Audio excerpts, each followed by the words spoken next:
What's up, everybody? Welcome to another episode of The Blog. It is your girl, your host and favorite author, FM Ellis. So what I want you to do is get rid of all of your distractions, right? Because I'm going to need your attention fully for today's episode. Because today we're diving into the art of building communities. Yes! Amongst friends and acquaintances. You know, we could be fooled thinking because we got a lot of subscribers, followers, engagement online that we actually have a community. Well, how you feeling? Who you go to when you have something that's going on?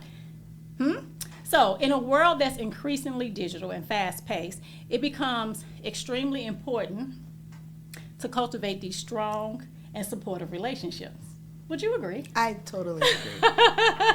And whether you're looking to deepen existing relationships or just to bring together a diverse group of people with shared interests, this episode is for you. And so we're going to explore practical strategies for fostering genuine connections, creating spaces where everyone feels valued, and maintaining the bonds that can turn a group of people into a thriving community. Yes. And, you know, I have to admit, I really can't help you do that. That's why I got with me today my guest, Miss Keisha Ebison. Am I saying it right? That is right. Oh, look at me. Now, I'm going to go into her bio so you can know why I asked you to eliminate all distractions so you can really focus, okay? So, Keisha is an exceptional senior business program manager and visionary community development leader with over 15 years of experience. Now, Keisha's expertise lies in crafting. I love that word, crafting. That means you take your time, right? And delivering highly effective, listen to this, global diversity recruiting strategies that drive positive business and social change. Let that sink in for a minute. Because a lot of time we meet people, we say hello, we have a cocktail, we crack a joke, and we don't know what all is in them. We're talking to excellence here today. I'm so excited. Now, when Keisha isn't championing diversity, equity, and inclusion initiatives or driving community development, she thrives as a highly energetic coach, which you're going to find out today, empowering others to reach their full potential. I like that. So she's also pouring into everyone else some of the greatness that's in her. In addition to her professional achievements, Keisha is a loving mother, a wife of two, an Amazon best-selling author, and she is that girl. She is magnet, baby. People are just drawn to her. She holds a Master's of Business Administration from Nova Southeastern University and a Bachelor's of Science from St. John University. So without further ado, please help me give a warm welcome to my girl, my friend, our sis, Keisha Epson. Thank you so much. What's and up? Kudos to you on all of your success. Thank you so much for allowing me to be a part of your platform. Thank you. Let's go. Let's go and welcome to the blog, the blog.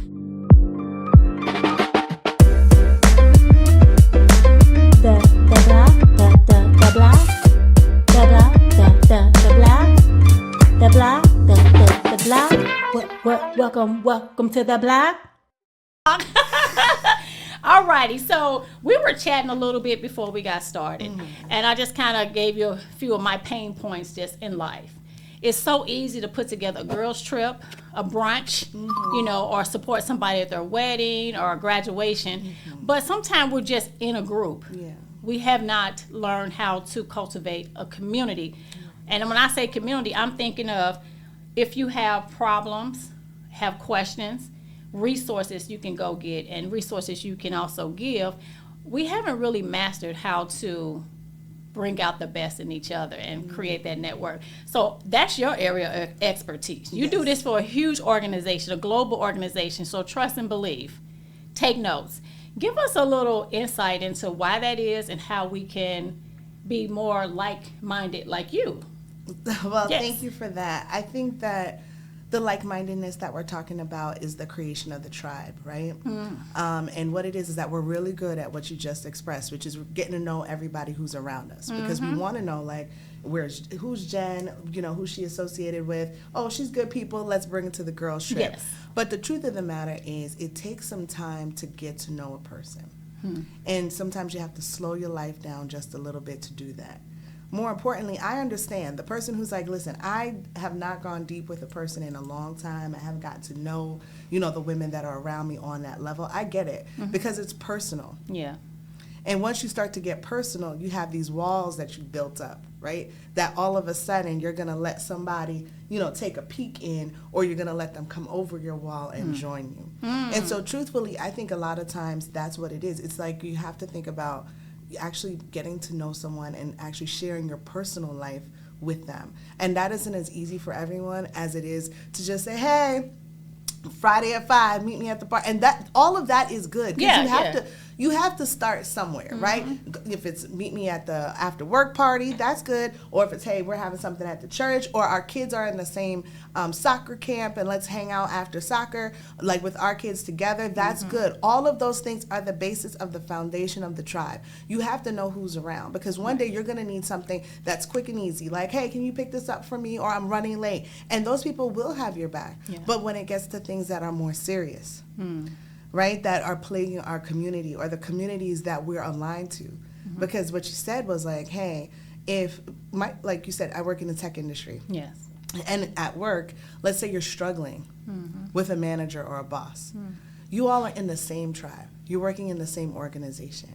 So how exciting is it to go to someone who has similar lived experiences to say, hey, I'm living through this experience. Can you help me? Versus going to someone who's 3 to 4, distances away in terms of their experience and where they work, to kind of give you their input. The closer you get to someone who has a lived experience as you may have, the faster you're going to be able to see the results in building the bridge to getting to where you would like to be, and also for them to be able to share their knowledge. I love it. You the lived experience. Yeah. That is so interesting, because it's like our lives, even before social media, Instagram and TikTok, where you can put a filter on something, or you only, disclose the beautiful parts of your life. We have been taught as a culture to kind of keep the bad parts secret and deal with it. So how does the average person who is, say, in their 30s or 40s, meaning you have these built up habits and behaviors, how do you get someone to think differently, to open up with someone at work, or someone in yoga, or someone, in their friend group, when it's like a society of, I can hang with you, but I really don't trust you? Okay.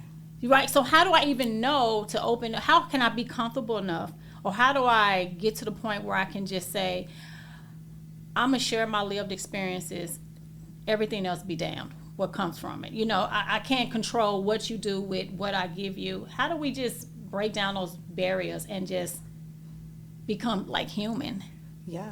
I love the way you described that. And I know we were going to talk about my book a little bit later, but that's why journaling is so important. Because when you're starting to journal and get to know yourself, sometimes those conversations happen amongst yourself, right? You're saying, hey, I'm really struggling in this relationship. Like, being single is hard times, but here's where I want my future to be, right? Here's what's important to me. I think it's in the process of getting to know yourself. So when you say, like, okay, I have these habits of not necessarily jumping into relationships, well, why? Right? Getting to your why, getting to your value proposition, knowing who you are, and truly believing that nothing in your life is meant to hurt you, right? Everything is meant to build you up and to bring you into the next levels of who you are. And once you know your I am, right? Like you know who you are, right? And you have your I am solid. Yes. The more that you share your I am and get others to know who their I am is, the faster you'll see that type of change happen. But it has to happen within first. So to your point, when someone's like, I want to have a girl tribe of people who can help get me to the next levels in life, and then also even people that celebrate Right. my levels in life. Because a lot of people got wins that they just go out and have a cocktail by themselves. Themselves. Or it's like, man, I just accomplished this big goal that I wrote down in my journal, and I would love to have someone who knew where I started, right? To know where I started. And I think for me, you know, I had a loss of a child, right? When early in our my relationship with my husband.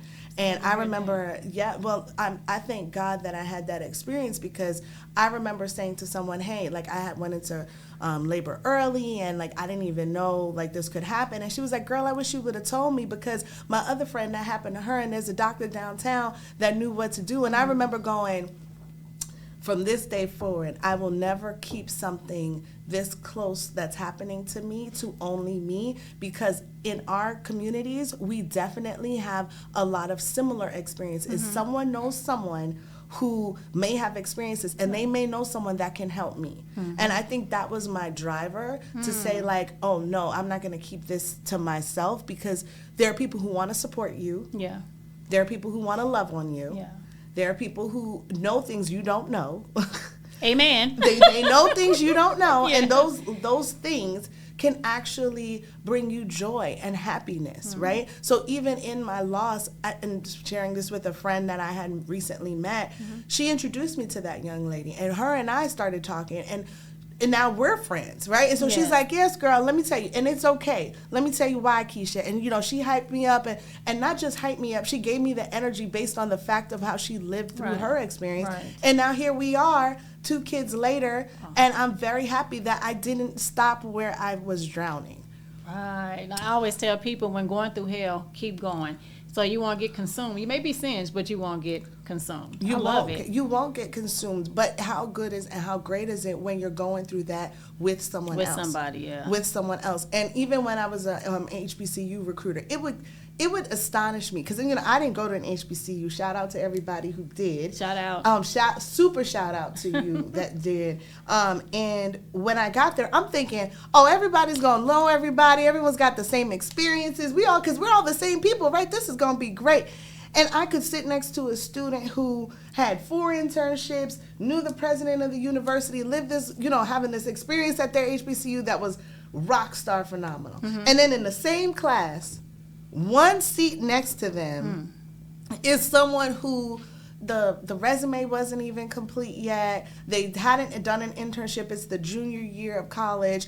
And they're looking at me like, hey, ma'am, can you help me? And I'm like, of course, I can honestly do anything for you. But my question is, how could you be so close in proximity to somebody like that's sitting next to you and having that same experiences, and they're just not telling you? Are you not asking them? Like, it bothers. Like, how are you literally drowning in the ocean, and they're going by in a rowboat, and you don't they don't see you, and you don't reach out for help. And it's not that you don't want the help. It's not that you don't. It's not that you have a low in your ambitious, you know, thriving to want to be great. It's just that we're not talking to each other. Right. And you don't know them. And guess what? It's even harder when you're the same color and creed as someone else to really say, like, hey, can you help me? Sometimes it can feel easier for others to see someone outside of their culture. Absolutely. And walk right up to them like, hey, man, how did you get this? How did you earn this? How did you figure this out? Versus the person next to you, because you're nervous that they think you're going to take away what they had, or that you might be able to not necessarily understand how they got there. I'm not 100% sure what runs through everyone's mind, but what I can say is that there is such value in us just speaking up with each other. Period. Because that's just it. Where does the sense of it's just me against the world come from? Because to me, that's how I'm interpreting us being quiet, struggling through. When I say us, I am definitely including myself. Oh, yeah, myself is included. I have went through things where I will withdraw from the entire world, and you don't see me until I have a testimony. I never reach out during the test, and which could probably make the test a little longer, or make me have to keep retaking it, because I'm trying to solve a problem with the same mind that created it or got me in that situation. Well, where does that come from? I think it's the natural ability that we all have to resonate with resiliency. So it's the resiliency in us. It's the Okay. fighter in us. It's the thing that was put in us when our mama said, now you go to school and you do the best you can and you come and you get this sense of resiliency and this fighter in you, and you're actually managing up or fighting up to a fight that's even bigger. And so what sometimes you do is you don't even notice, right? What's around. It's me against the world, because you really were taught that it is you. Okay. And that is it's a positive thing. Like the question or the commentary comes into mind. It's like, when everybody thinks it's about them, when do we realize it's about us? Ooh, let that sit in the air for a minute. When everybody thinks it's about them, when do we realize it's about us? So there are people who no longer can answer that question because they missed the moment. They're no longer here. So for us that still have the opportunity to be 6 feet above and witness this beautiful day and energy from people, I mean, what is something we can do in our very in this moment to shift? Basically, it's getting past our comfort zone, because we're going to still think and feel the same way. How do we act differently when we're going through the storm and we've been used to it's just me against the world, that Tupac jam that I love so much? It's a jam. That's a hit. Insert here. What can we say to ourselves? What can that person who's going through something right now, who's never reached out, and they have triumphed through all of their trials in their mind, seemingly by themselves? How do they pivot and ask for help? So you have to do it. That's just point blank period. You have to do it. You have to just do it. And when you do it, you have to do it with purpose. And so, and that purpose, everyone's purpose in life is beyond them, even if they don't realize it at first. Like, their purpose is beyond them. And so when you say, like, I'm going to reach out and I'm going to get to know Jake a little bit better, right? Jawan, in our case, right? You want to get to know Jawan just a little bit better. Yes. You have to start to think about, like, what can I bring to Jawan, right? And also, what do I need to learn, or what can I learn from Jawan? It's like a two-way street. You have to. Some people need to be a bit more thoughtful, and myself included. When you said I had a lot of relationships, maybe 1,000 people that I knew, and I would have that same loving care for them. What can I do for you? How can I help you? But it's the depth of when the person doesn't just hear you say it, but they know you mean it. Great point. I love that. I'm gonna put a note here for myself, because I'm gonna come back to that. But keep going. I don't want to stop you. No, it's honestly, when do we realize that when they say, "How are you?" Like I'm typing that right now. Listen, it's like I'm typing that right now. When we say, "How are you doing?" Before they can even answer, we're out the room. Sorry. Yeah, because Take it away. Right, because you get to certain social communication levels in life, right? And everyone's at a different communication level. Some people are at the basic, and which is, I love y'all for that. The basic, at least y'all are saying hello. Yeah. Thank God. Because like the ice cold, the freeze, like you see me, I see you, I love your dress, I'm not telling you nothing about your dress. I'm just going to walk past your dress, and I'm going to take a mental note. I may even take a picture from the side to see if I can find it. Right. And I'm not going to say it. So that's like the basic, right, where there's no communication. And then some of us are like one step above that. We're like, oh, hi, how are you? I love your dress. And then we walk off quickly because we can't manage another relationship, another conversation. We are at our capacity of people, because you don't know what the other person is going to say back to you. You are preaching today. I never thought about it like that. Thank you so much. We believe we don't have the bandwidth to manage another relationship. That's a word. That's profound. Right. But it's just our belief. It's our belief. It's a limiting belief. It's a belief that limits you from your full potential in life, because that person that you could have said more than just one word to could actually be the person that will change your life. And all of those things that, we know ourselves. And once you do therapy and, coaching and all those things, you get to know yourself. So like, no, I do know. Like, I can't take on you don't have to get in a person's box to get to know them. Right. You can get to know a person, and you don't have to, because some people are really emotional. They feel what the other person feels. So when they say, like I said to you, I experienced those two students, and like we felt for him, right? Because the student on this side was like, I need help. right? But that student, we don't know what his true emotion is. His emotion could feel more like not sad for himself, but like, now I'm glad you're here, let's go. Yeah. Like, he's excited and happy. And what that does is, now when you make a decision to help that student, you're like, I can't take on another person that doesn't have it together, and I don't know how they could do it. But what you don't know is that when you talk to him for 5 minutes, he doesn't need as much help as you think he does. Wow. All he needs is someone to cheer him on, Yes. believe in him, and get him to the other side. And you have capacity for that. Yeah. Check his work, because he probably have all the answers. You just want to check the work. Right. All right, you did everything. Okay, great. You're on the right path. Yeah. Right. He didn't need you to come and actually do the work for him. No, and same thing goes for the person who's Yeah. at work. And that's why you talked about, like, what type of coach am I? Empowering the person themselves. And when we're good friends to each other, we don't do it for the friend. We don't go into the office and say, okay, now, manager man, I just want you to know that my friend is good at what she does, and you need to figure it out. No, what we do is we empower our friend to go in there and say, hey, manager, if you haven't noticed, I've been 3x above my target for the last 6 months. And I'm, the backbone of this team, and I know that, like, we're empowering them. And I feel like we all have space. Show the work again. Show the work. Show the work. We all have the space to be a cheerleader to someone else, because remember, love doesn't come back the same way we give it every time. Right. And I think that's another thing that people have experienced. So I opened the door for this person to come into my life. I was there for them. I loved on them. I cherished them. And then they didn't necessarily, when I was going through my trials, they didn't reciprocate it. It's a trauma, right? And so here's the good news about when you put good out in the world, right? The good will return to you. It doesn't always come from the same sender, right? So someone else is going to come around, and they're going to send you flowers when you're sick, right? Yeah. They're going to hug you when you need it. Yeah. But if you shut yourself off from everyone, then you don't even get to receive that. So I'm hearing being open to multiple outcomes. Yes. Like, so we have this one track mind. This is what I'm doing. This is what it's going to look like. Because we do hear these testimony on podcasts and in book that I envisioned this house 20 years ago, and now I'm living in that house. And so we expect that if our lives, our journey look just like that, from everything that I describe, I should get. But it may not be for us, and it may come differently in a form. And it's the same as the energy and the love and the help and the resources we put out may not come back that way. You plant an acorn, you don't get an acorn. You get a tree. A tree. So are you mad you got that tree? Because it was better than what you planted. Exactly.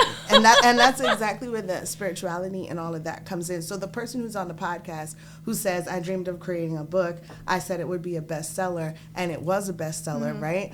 What they don't tell you sometimes is the in-between. That middle. Right. It wasn't the book that I thought was going to make me the bestseller. I thought it was something else I was going to create. And then, but it still happened. It still happened, It still happened. And so I think that's where we really have to understand what we go into contract for. That's really important. So when I say, okay, I've watched this podcast, I was on the block, the block, right? And I was on the block. And on the block, I learned that I'm going to go ahead and make this relationship. And so I go out and I start to build my tribe that's getting deep. So now when someone's like, hey, I'm going through it with this gentleman or woman that I'm dating, I need to talk to someone, like, oh no, my homegirl just went through that. Let me get her on the phone. Now you're talking. So every time you do something for someone, the goodness is that you're doing it, right? It's not the result of what happens. The happiness is in the doing. It's in the doing. It's joy. Not the result of what happens next, because we want the whole line. So we want.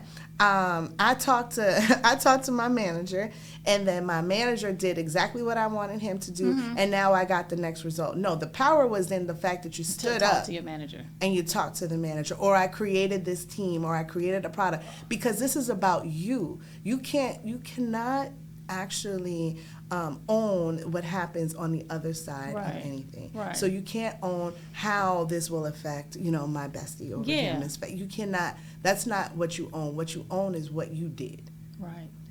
I love it. I mean, so many gems. This show should have been called The Gems of Keisha. I love that.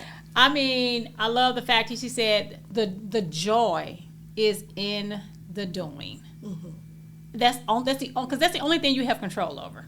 Once you've done something, you have no control over the outcome, how the person is going to respond, but it's your responsibility to get moving. Yeah. So I guess she answered our question, y'all. So we actually move past that. There is someone that's listening that is stuck on something right now. You haven't left the house in 2 weeks because you work from home, so you don't want to engage with nobody. You're not returning text messages or phone calls because you lost that relationship. Mm-hmm. You went through a miscarriage. You lost your job, and you feel like you can't come out of your darkness until there is light. Well, the light is in you getting up and moving about and creating that energy and talking to people. We're not talking about telling everybody and anybody all your personal business, but we're talking about having that self-awareness and attracting people into your life where you now have someone that can pour in you when you are empty. So now you get to a comfort level where you're okay with it. Yeah. Because it happened to you, right? And guess what? The greatness happened afterward. You talked about the test. During the test, you really weren't there for it, but you were there for talking about the testimony. Yeah. But the people who were in the test, when they see you, when they see you in your testimony, that's when they get excited. Yeah. But it's even sweeter when they saw you in the test. That is true. I was listening to a sermon with Joyce Myers, and she spoke to that about it's really important that how you act when things are not going your way. And I think that's why a lot of us go into habitation because we don't want people to see us be ugly. Right. Like get snappy and short-tempered and frustrated because our appearance and our brand is that we're this go-getter, resilient, happy person. So we're only going to tell them what happened after we've overcome it. We're not comfortable. It's not cute. It's not a good photo op to bring people into our space when we are, behaving. Right, and you don't want to take them down with you. You don't want to take them down with you too, yeah, right? That's true. So I think a lot of people are like that. Like I'm struggling. These bills is billing, right? And this relationship is relationshiping, and these kids are kidding. And I don't necessarily know if I want you to feel what I'm feeling. I just had that conversation. Somebody called me out about this last week and said, I just noticed you and your family, y'all go through these major things, and it seems like we see y'all as family, but we have to hear about it later when we could have been there. I said it's just learned behavior, how to communicate. So I appreciate you for saying that. Yeah, and I mean, and it makes sense, right? Because you're such a caring and warm person. So let me give my credit to the people who keep it to themselves because they don't want to take other people with them. Facts. Because they are caring about that person. So you got the weight of what you've got. You got the weight of like not wanting to hurt someone else. But guess what? If they're that close to you, they can handle it, right? And if they can't handle it, here's a suggestion. I think gem number, I don't know what number we're on now, but gem number 2, 3, 4, 5 is that you have to learn how to say, I don't know. I don't know what to do. Because I have been in relationships, even recently with friends, where I haven't seen this before. Right? And we're quick if it depending on what religion you are, like, girl, I'll pray for you. I will pray for you. You're in my heart. And we mean that, right? And the person on the other side, they can either, depending on their faith, right, be like, oh yeah, I appreciate that. Or be like, well, that didn't help. Like, because I need something more than that. But sometimes communication doesn't have to be verbal. It can be the hug. Yeah. Okay, just come here. Or just come, I'm going to come over. I don't have anything to say, but I'll just be there. I'll just be there. And do that. Please do that. Be there. Go sit with them. Just hug them. Send them a card. Do whatever works for you. But if you also don't know what to do, say, I don't know what to do. Yeah, I've actually asked a friend who her fiance unalived himself. And it's just this spiral of darkness that she went into. The only thing that I would have preferred is you also, before you just lay it all on somebody, I believe in asking for permission. Do you have a minute? Is it okay? I got something kind of heavy. Can I share with you? Because out of that consideration, I also don't want to push somebody else over the edge because I haven't did a good job in checking in with them to see where they are before I just start. Everybody, even though you're in my tribe, it's all about timing. At this time, Keisha can't take this because Keisha going through something herself, and I should be observant and aware and considerate that instead of going to Keisha with this, now we'll circle back, but I'm gonna go ahead and talk to Renee because Renee is she's good. as she's communicated, and her body language says the same. So I think it's all about really understanding the people in your tribe, paying attention, being observant, considerate, and moving forward. Everybody can't take everything all the time. So it's just learning that balance of who to phone, who to call. And you know yourself. Like, I love how you said the balance of who to call, who to. But guess what? Every single person in your group or tribe has a tremendous gift and talent. Every single person. I don't need to know them, but they have it. So there's that friend, the one that's going to be the rider. Yeah. Like when you what? So what did you say to them? Like, so you stood there and took it. Like, no, you know. So you know that's the person you need to call when you need that person to say, step it up. Don't get played around with. Right. And then there's a person where you're needy and in your feelings, and like you need that person to be like, Faye, come here, boo. Like, right, over come here, here, I got baby. you. Like, because that's their superpower. Yeah. Lean in on their superpower. I love that. There's a friend that's a brainiac who's gonna be like, give me 5 minutes, I'm gonna find this out. Yeah. And they're gonna, they're gonna figure it out in 10 minutes, and they're gonna be like, okay, bet this is what you can do. And that's where AI comes in. Yeah. And AI could be your friend for all the times you don't have a friend, but that's where if you don't know what to do sometimes, as a tech enthusiast, I say, so maybe try leaning in a little bit over there. You don't know what you don't know.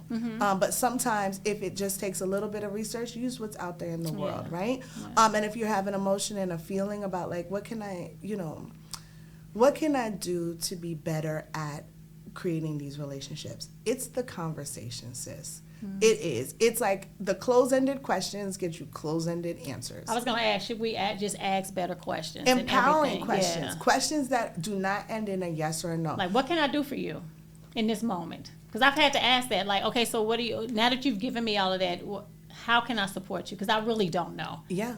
Empowering questions. Like, how did it feel? Okay.